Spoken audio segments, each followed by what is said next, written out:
Isang Pilipinang galing Hong Kong ang ninakawan di umano ng mga gamit sa kanyang bagahe. Pagdating niya sa NAIA Terminal 2, nakita niyang nakatape na ang kanyang maleta at sira na ang zipper nito. Hinala ng otoridad sa airport, posibleng sa Hong Kong binuksan ang maleta. Iniimbestigahan na ng airline ang insidente. May report si Susan Enriquez. Kalalapag lang sa bansa ni Maria Melencia Nabor kaninang hapon galing Hong Kong. Ang saya sa pagbabalik bansa, napalitan ng gulat at pagkadismaya. Ang kanyang itim na bagahe, nakita niya sa carousel ng Ninoy Aquino International Airport Terminal 2, nakatape. Gayong wala naman daw itong tape nang i-check-in niya bago umalis sa Hong Kong.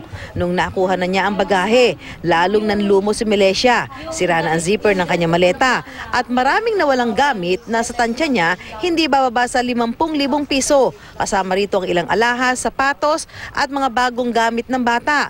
May isa pong babae doon na nakaupo sa desk na nakatapat po sa may carousel number 5. Inharap ko po sa kanya yung luggage, kinuhanan ko po ng picture bago ko po siya binuksan. Tapos may isa pong staff ng NAIA na lumapit.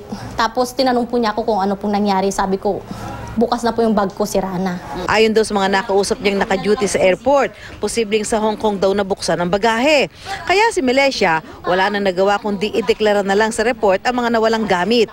Sinabihan din daw siyang tumawag sa Philippine Airlines na siyang sinakyan niya mula Hong Kong. Yung pagkakita ko wala na mga gamit ko, mga accessories ko, nanghihina na po. Ilang beses na akong bumabiyahe papunta dito, papunta roon from Hong Kong, walang nangyayari.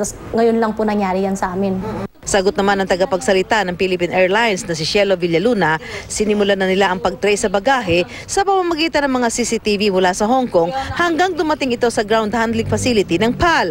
Ayon naman kay Deb De Castro ng Manila International Airport Authority, responsibilidad daw ng carrier ang mga bagahe at handa naman daw silang tumulong sa investigasyong gagawin dito. Susan Enriquez, GMA News.